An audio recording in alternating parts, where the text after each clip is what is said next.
Ya jóvenes, buen día. Espero que hayan tenido oportunidad de poder revisar o ver los videos que les subí. En realidad es parte de lo que son los injertos, algunas técnicas de injertación en diferentes especies con diferentes características. Siempre que hablamos de los injertos, nos imaginamos que solo los injertos se los hace cuando son plantas pequeñas, es decir, en vivero, lo cual no es verdad. El injerto se puede practicar en cualquier edad de los árboles, ¿ya? No solo de frutales, de ornamentales, incluso en plantas hortícolas. Se puede injertar sandía, es un frutal, puede injertar melón, se puede injertar tomates. Lo que no sé si se puede injertar lechugas, pero a lo mejor sí, pero no tendría mucho caso, ¿no? En el caso de las hortalizas, lo que se requiere, como son de ciclo corto, se necesita es que salga rápido y poderlos consumir. Ninguna hortaliza está más allá de los 6 meses en su ciclo, siendo que eso ya es largo, ¿no? En cambio, los frutales, sus ciclos son de años. Un olivo vive más de 2000 años. El huerto de olivos donde Jesús fue a orar en la noche en la que lo tomaron preso los romanos, es precisamente un huerto que existe todavía y ya ha sobrepasado los 2000 años. Entonces, particularmente en las especies frutícolas es que se practica el injerto para lograr lo que se quiere, sobre todo en términos de calidad y cantidad de fruta, ¿sí? Entonces vamos a ver algunos conceptos. Les vuelvo a decir, es importante que vean los videos. Siempre trato de ilustrar lo mejor posible a través de los videos, pero en nuestra realidad, en el contexto en el que estamos, ¿sí? Van a encontrar en YouTube muchísimos más videos con tecnología impresionante de cómo hacer injertos, etcétera, etcétera. Pero no nos podemos quedar admirando aquello y quedarnos con que eso es lo último y que nosotros estamos atrasados. No, nuestra realidad es que lo que hay y lo que se hace ahora es lo que se hace y eso es lo que hay. En nuestras manos va a estar transformar esa realidad tecnológica, sí, para eso somos universidad, para eso somos universitarios, para eso somos docentes. Pero estamos partiendo de eso, de lo que hay, lo que existe en nuestro medio y esa es nuestra realidad. Entonces, eso es fundamentalmente el criterio de ubicarse en el punto de partida o en el contexto real, ¿ya? Pues los videos que les he pasado están también en el canal de YouTube, creo que algún rato les pasé todo el enlace para entrar al canal y ver todas las cosas que hay adentro, ¿sí? Entonces, esos videos se han hecho en la mera realidad. Hay muchas más opciones de hacer injertos, hay infinidad de hacer injertos, ¿sí? Pero veamos el concepto, veamos el criterio técnico y otros detalles de lo que significa el hacer injertos. Voy a compartir pantalla, jóvenes, para hablar precisamente de algunos conceptos que sí los tenemos que ver.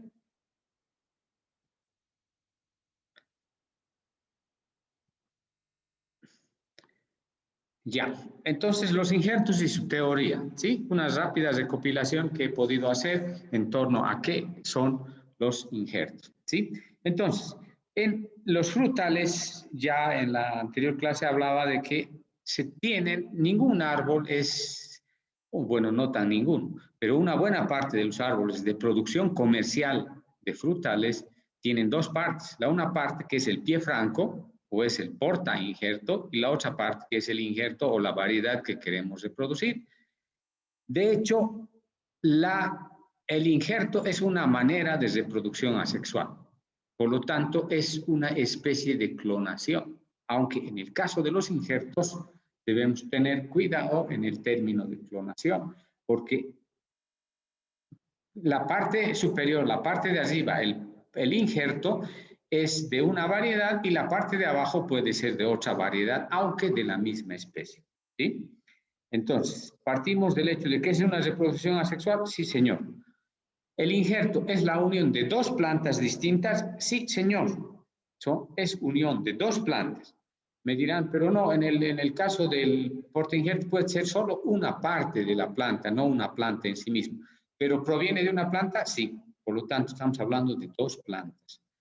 Distintas, pero competentes entre sí. Porque no puedo injertar eucalipto en durazno. No puedo injertar jarca en mango. ¿Me entienden? Entonces, dentro el género básico, dentro el género que tiene cada especie, ¿no ve? El reino vegetal, al igual que el animal, hay el reino, el orden, el género, la familia, la variedad, la especie todavía hay otras cosas como raza, como ¿cómo se llama? Como entes genéticamente parecidos, etcétera, etcétera. Entonces, tienen que ser de parentesco, no podemos injertar de especies diferentes, no es posible, ni en los humanos ni en los animales, ¿no ve? No podemos, el humano, ¿no ve?, tener cría con un becerro, no pueden los caballos juntarse con las vacas, entonces eso hay que diferenciar. Eso tienen que tener un parentesco, ¿sí? Entonces, ahora, ¿qué es lo que hace? ¿Por qué se hace esa práctica del injerto? ¿Y para qué sirve en definitivo? ¿Qué buscamos con el injerto? No hacemos el injerto solamente para que podamos apreciar un arte de haber unido una planta con otra, sino tiene sus motivos y sus razones. Tiene fundamentalmente razones de tipo genética, tiene razones de tipo productiva, de tipo incluso decorativas, ¿no ve? Porque se puede hacer injertos, por ejemplo, en cada rama de un árbol de diferentes variedades de frutales que se puedan poner, ¿no? En un árbol de durazno, cada rama podíamos injertar una variedad diferente. Pero ¿cuál sería el propósito de eso? ¿De que un árbol nos dé 5 variedades de durazno o sencillamente tener un árbol con una variedad que nos va a dar muy bien esa variedad? Porque si tengo 5 diferentes variedades en un árbol, tendré tal vez diferencias en rendimiento, en precocidad, en resistencia a enfermedades, etcétera, etcétera. ¿No ve? ¿Es posible hacer todo aquello? Pero ¿es pertinente hacer? Es la pregunta. Ahí entra el criterio técnico. ¿Qué necesito hacer para que haga un tipo de injerto en frutales? ¿Sí? Siguen ingresando sus compañeros, eso complica normalmente porque hay que admitirlos y perdemos tiempo. ¿Sí? Entonces, son dos partes, el injerto, son dos plantas unidas. La parte que sustenta el injerto se llama el pie o franco o portainjerto. ¿Y qué es lo que se aprovecha de esa parte? Fundamentalmente el sistema radicular. Entonces, a la hora de decidir yo sobre qué voy a injertar algo, debo buscar especies o variedades que tengan sistemas radiculares, ¿me entienden? Sistemas radiculares muy profusos, con mucha capacidad de absorción de nutrientes y agua, de manera que la parte superior o el injerto en sí misma tenga todo el alimento necesario absorbido por las raíces del portainjerto para que desarrolle la mayor cantidad de órganos vegetales y entre ellos los órganos florales y los frutos, que son en definitiva lo que me interesa, ¿sí? Pero también tendremos en cuenta, por eso, de que el sistema radicular de la planta que voy a escoger tiene esa cualidad de desarrollar muy rápidamente, de tener mucha superficie de absorción para que logre mi propósito. ¿Sí? En cambio, en la parte del en la parte del injerto, que es la parte superior, escogeré ¿qué me interesa? Precocidad, por ejemplo, allá. Entonces busco la variedad que es precoz, es decir, que puede madurar más rápido que el resto. ¿Qué otra condición buscaría? Que sea resistente a enfermedades. Entonces tendré que escoger la variedad que sea resistente a enfermedades. Si necesito variedades con mayor producción o productividad, igual buscaré la yema, la yema, la estaca o la parte vegetal que voy a usar para injertar con esas características de esa variedad o que tiene esas cualidades que yo quiero que salgan en mi injerto. ¿Sí? Entonces, cada vez es más practicado el tema de injertos en frutales porque antes solo se hablaba de pie francos, es decir, se hacían los almácigos con la semilla de la especie que queremos y una vez que ya estaban las plántulas, que así es como se denomina cuando están en el vivero, ya estaban del tamaño entre 50, 60 centímetros o hasta 90, se los llevaba a terreno definitivo. Pero esos eran plantas francas, ¿me entienden? Eso se llama árboles francos porque han nacido de semilla, no han venido de ninguna parte vegetal. Que ahora se puede hacer ya sin semilla y solamente desde hacer los pies francos, también es posible. Los pies vegetativos o francos también es posible, o también llamados los pies clonales, es decir, agarrar una estaca de un árbol, ponerla en un enraizador o someterlo directamente a la tierra para que de ahí empiece a brotar. ¿Sí?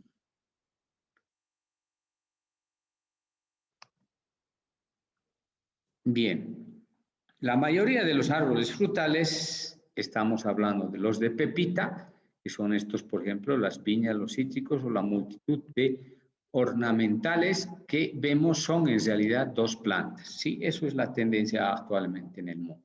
¿Sí? Incluso las ornamentales ya las están haciendo injertos para lograr ciertos efectos que quiere la gente. Por ejemplo, en rosas, ¿no ve? De pronto se hace injertos en rosas para tener rosas jaspeadas, para tener matizadas, para tener más grandes, más chicas, dobles, etcétera, etcétera. ¿No ve? Entonces, eso es la manipulación humana la que está logrando que se hagan o que se modifiquen por lo menos la producción de flores, frutos, etcétera, etcétera, a partir de la interacción de partes u órganos de las plantas en un efecto que se llama el injerto.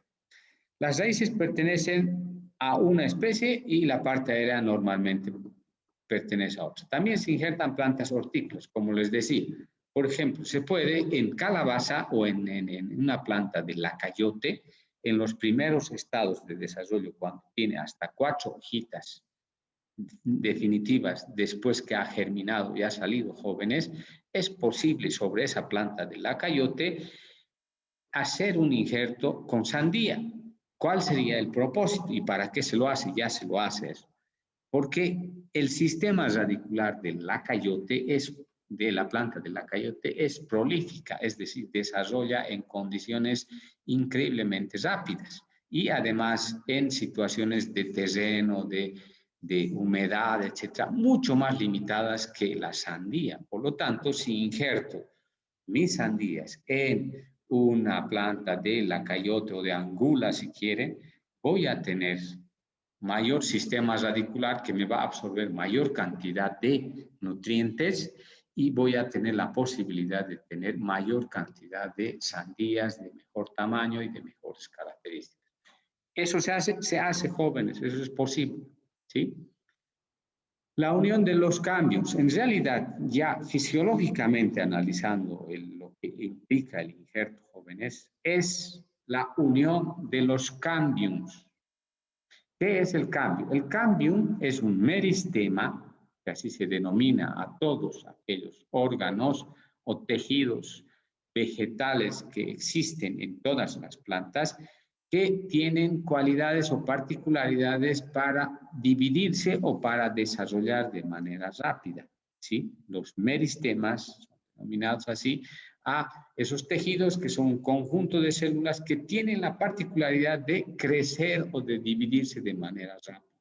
Ahora, hay dos tipos de meristemas. Los primarios, los meristemas primarios, que ya los han debido ver en fisiología, están ubicados en la parte terminal de las plantas, en las yemas apicales se llama. ¿sí? Están arriba. Esas yemas apicales con esos meristemas son los que se encargan de hacer el desarrollo celular para el crecimiento vertical hacia arriba, ¿sí? En función al fototropismo positivo que tienen las plantas. Los meristemas secundarios están ubicados en los tallos, normalmente, y en las raíces. En los tallos, y son los que se encargan de desarrollar de manera transversal a la longitudinal de los tallos, es decir, su multiplicación de los meristemas secundarios, o que en este caso es el cambium, es el encargado de hacer el desarrollo de células para el engrosamiento del tronco.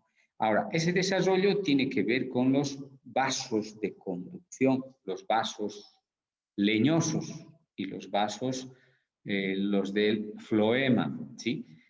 Creciendo hacia la parte, hacia adentro del tronco, el meristema, o en este cambio el cambium, produce lo que son los vasos leñosos. Y desarrollando hacia la corteza, hacia el exterior de la corteza, forman los vasos tiberianos. Entonces, en el injerto lo que se pretende hacer es que se unan tanto el cambium del portainjerto con el cambium del injerto. Si esa coincidencia es lo más aproximado a la ideal, seguro que va a aprender nuestro injerto. Pero si no cumplimos esa condición de que al menos haya un punto de contacto entre ambos cambios, no va a ser exitoso nuestro injerto, ¿sí? Entonces, el cambio juega un papel importante y determinante a la hora de hacer el injerto. Pie patrón de semilla y clonal. ¿A qué se llama entonces el pie o patrón de semilla? Entonces, desde la semilla, en los viveros, ¿no ve? Se hace almacigueras, se obtiene pequeñas plantulillas de muy pocas hojas, primero en el almácigo, de ahí se saca, se repica y se las pone en las bolsitas. De las bolsitas se espera que alcancen el desarrollo necesario para que puedan irse a terreno definitivo. Ese proceso, que ya es antiguo y que se lo sigue haciendo y probablemente se lo sigue haciendo, ya ha sufrido modificaciones, pero a ese proceso, desde la semilla y a esa planta obtenida de semilla, se la llama patrón. Entonces, ¿qué cualidades tiene un patrón? Si es de semilla, va a tener mucha variabilidad genética. Y algún rato decíamos, la variabilidad genética, ¿en qué se utiliza? ¿Cómo sirve a la fruticultura? En que se obtiene seres con muchas capacidades de poder adaptarse a condiciones diversas. La variabilidad genética hace la resistencia, tanto en los animales como en los humanos. Si no hubiera variabilidad genética, no pudiésemos tener seres que resistan a diferentes condiciones, ¿sí? Entonces, si quiero plantas franco, empiezo de semillas. Si quiero clones, patrones clonales, obtengo a partir de partes vegetales, ¿sí? Entonces, dice, los pies, patrones o portainjertos son las plantas sobre las que se realiza el injerto, siendo la rama o parte de la planta provista de una o varias yemas con misión generalmente productiva, ¿sí? Ahora, veamos qué son las ventajas y desventajas del injertar, ¿sí? No estoy hablando aquí de la parte mecánica de hacer el injerto. Como les he dicho y han visto en el video se muestra cómo se hace ya el injerto. Ahora estoy hablando de la teoría del injerto, que es lo que sustenta teóricamente a hacer los injertos. ¿Cuáles serán las ventajas de hacer un injerto? Difundir o multiplicar variedades de difícil propagación de semilla. Hay variedades en nuestro mundo que son o que exigen condiciones muy, pero muy precisas para poder hacer la germinación.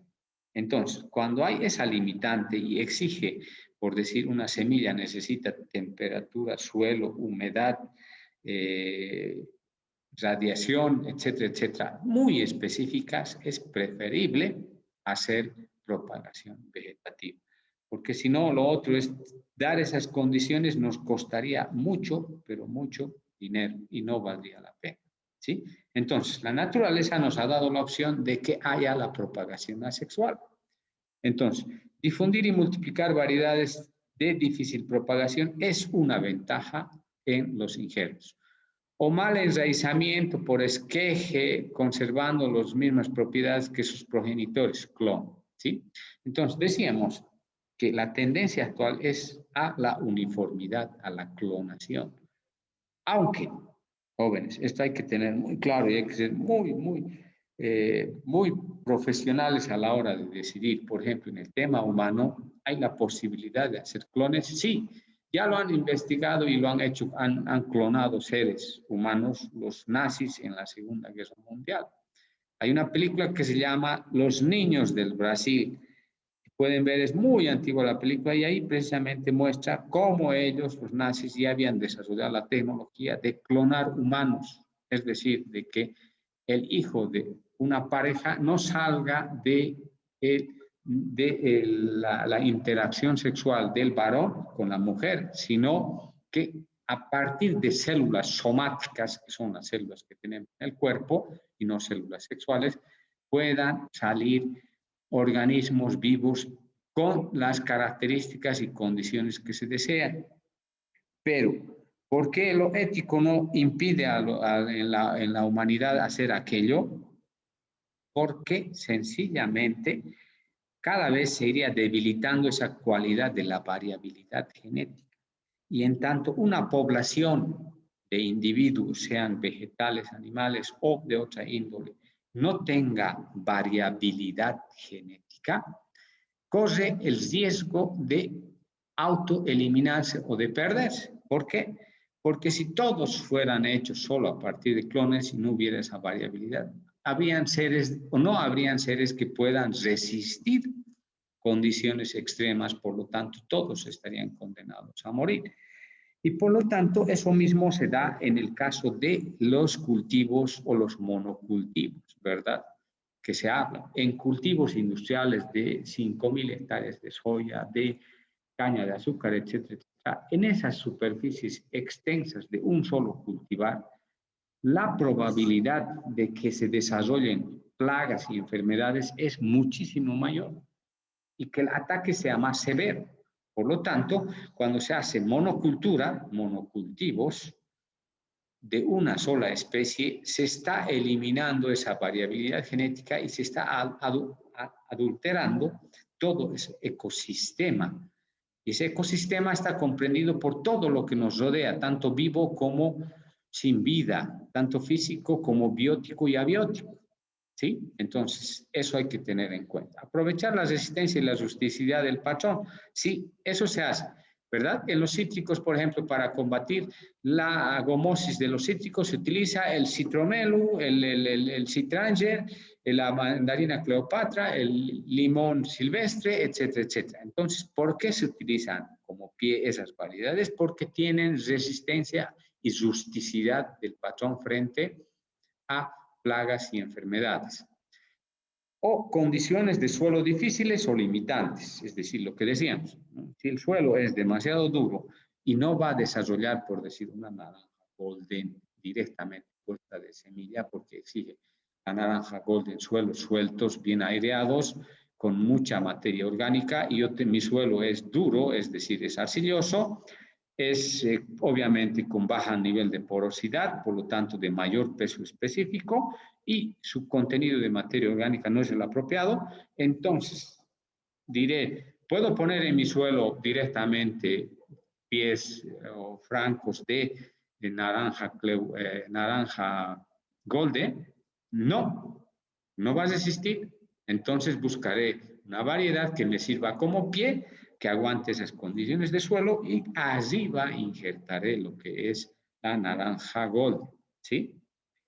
Mejora las condiciones de la propia variedad gracias a la influencia favorable del patrón. Estas condiciones de la propia variedad se refiere a condiciones productivas, a condiciones de resistencia, etcétera, etcétera. Pero en ningún caso les digo, una planta clonada es vitalmente superior a una planta patrón, ¿ya? No es. Pero para fines comerciales sí se aprovecha todo esto, sí señor. Soluciones, problemas de polinización en plantaciones no autofértiles donde hayan tenido el error. Ahora, esta es otra variable que se tiene en cuenta. Sí, la autofertilización. Ese tema de la autofertilización, no ve, está siendo manejada también desde el injerto como una posibilidad, ¿no? ¿Eso a qué se refiere? A que si hay una planta que es difícilmente autofértil, es decir, y las hay ahora y cada vez se descubre más de que todas o buena parte de las especies habían tenido hembra y macho, o que habían tenido, o que no son estrictamente hermafroditas todas las flores, sino que hay flores en una misma especie que pueden tener una condición de masculinidad y otras de ser más receptivas. Sí, señor, y el ejemplo claro es la papaya. Hasta hace unos años atrás considerábamos de que la papaya es única, pero en realidad hay tres varianzas o, ¿qué les digo? O características varietales de la papaya.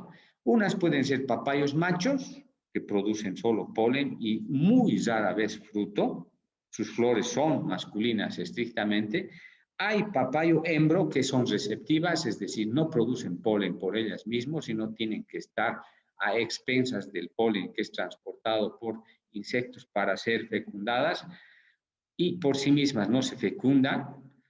Y hay hermafroditas, es decir, que pueden cumplir que hay los dos órganos sexuales en una misma flor, tanto los masculinos, el gameto masculino, como el gameto femenino.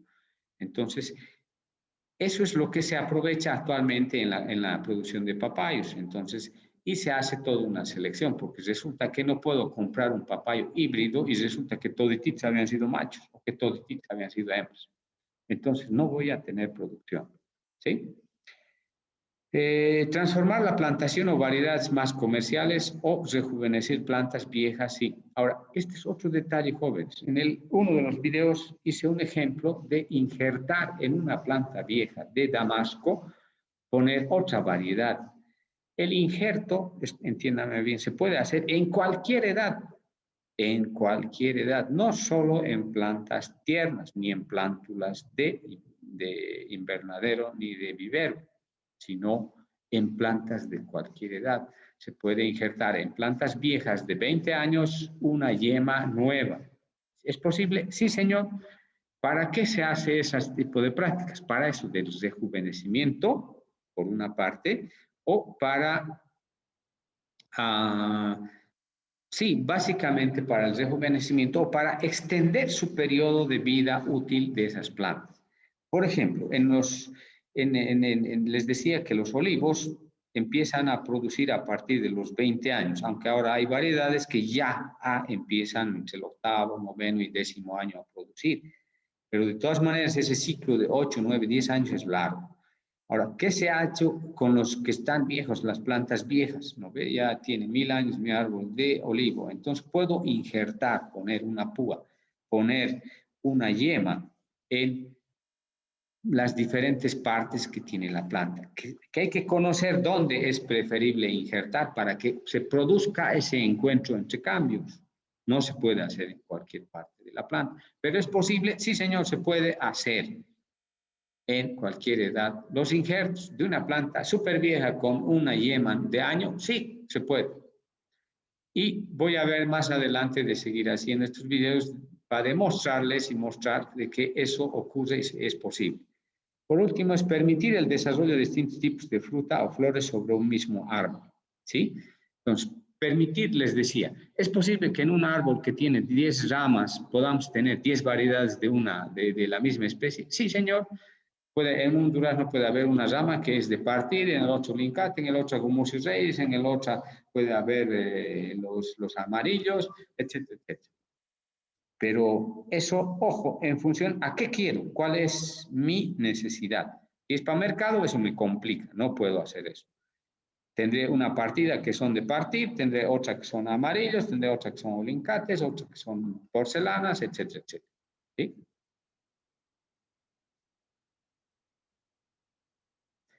Práctica del injerto. En realidad, hay que tomar en cuenta qué días o en qué momento es ideal hacer un injerto, porque no todo el tiempo es posible hacer el injerto. Entonces, es importante como una primera determinación empezar a hacer el injerto en los momentos en los que va a retomar, en los que va a despertar la planta después de su descanso invernal o su descanso que tienen. Todas las plantas tienen un descanso, aunque me digan, las perennifolias descansan. Sí, señor, hay periodos en los que no emiten mucha o no tienen mucha actividad metabólica. En esos momentos es ideal hacer un injerto. ¿Se puede hacer en todo momento? Eso es un tema que hay que verlo por especies y eso la experiencia misma a uno lo demuestra, de cuándo es el mejor momento. Porque resulta que para algunos si es previo al romper la dormancia o la dormición o al despertar, hacer el injerto para que despierte y la planta y empiece con su actividad metabólica, reconozca la parte clonada que se ha puesto y empiece a emitir órganos vegetativos para después convertirse en una planta. Eso es el momento hay que determinar, ¿sí? Cada especie tiene sus recomendaciones y eso se puede encontrar en información, en bibliografía, etcétera, etcétera. Plantas de inicio de actividad vegetativa, esto es lo que les decía. Es ideal hacer en invierno la mayor parte de los injertos y también antes de que entre en descanso de invierno, porque si va a descansar la planta y le ponemos algo, probablemente no lo va a reconocer, ¿no ve? Está entrando en descanso. Joven, se va a cortar, el rato que se corte, por favor, vuelvan a ingresar porque debemos acabar el tema.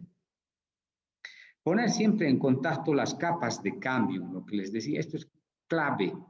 Y el cambio está ubicado entre donde empieza la parte leñosa o dura del tronco o donde empieza la parte de la corteza, donde, mejor dicho, donde se une la parte dura del tallo con donde termina más bien la corteza hacia adentro, ¿sí? Ese es el punto del cambio.